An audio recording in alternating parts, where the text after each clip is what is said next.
Palm oil season అంటే గెలల season start కాకముందే మన రేట్ అయితే రూ. 1000 పీకేసింది అనమాట.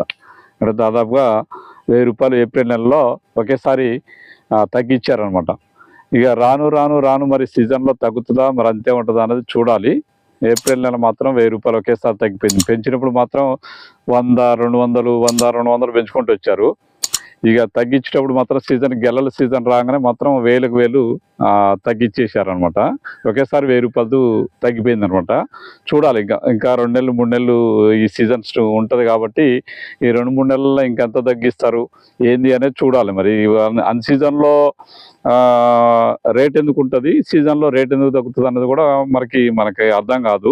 ఎందుకంటే ఆయిల్ ఎప్పుడైనా గెల్లకి ఒకే తీరుగా వస్తుంది కాబట్టి కొద్దిగా ఏమన్నా కుడి ఎడంగా ఏమన్నా వస్తే రావచ్చేమో, కానీ పర్సంటేజీ దానివల్ల 1000 అయితే మరి తగ్గదు. ఎందుకు తగ్గిస్తున్నారు అనేది మనకు కూడా క్లారిటీ లేదనమాట. ఎందుకంటే వాళ్ళు ఏం చెప్పరు కదా, వాళ్ళ చేతుల పని కాబట్టి వాళ్ళు ఎప్పటికప్పుడు తగ్గించేసుకుంటారు అనమాట.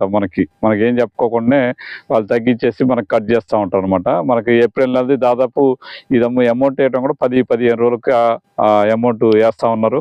తర్వాత అమౌంట్ కూడా లేట్ అవుతుంది. ఏంటంటే ఈ కొంచెం రేట్లు తగ్గినప్పుడు ఈ ఎవరేషన్ వస్తుంది కదా, తగ్గించి రేట్లు తగ్గించేయచ్చు కదా అనే ఆలోచనతో వాళ్ళు వేసి ఉండొచ్చు అనమాట.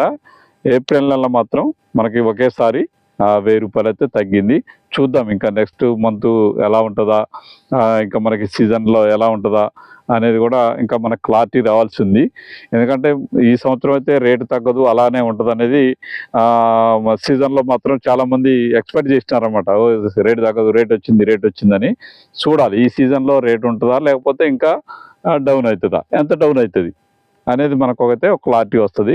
అన్ సీజన్లో గెలలు రావు కాబట్టి చాలామంది రైతులకి ఆ రేట్ వచ్చినా కానీ పెద్ద బెనిఫిట్ అయితే ఏముండదు అనమాట. ఎందుకంటే గెలలు వచ్చే టైంలో రేటు ఉంటే రైతుకు బెనిఫిట్, ఆ టైంలో రేటు తగ్గించేసి తర్వాత గెలలు రానప్పుడు రేటు పెంచితే దానివల్ల ఉపయోగం కూడా రైతుకైతే ఉండదు అనేది నా అభిప్రాయం.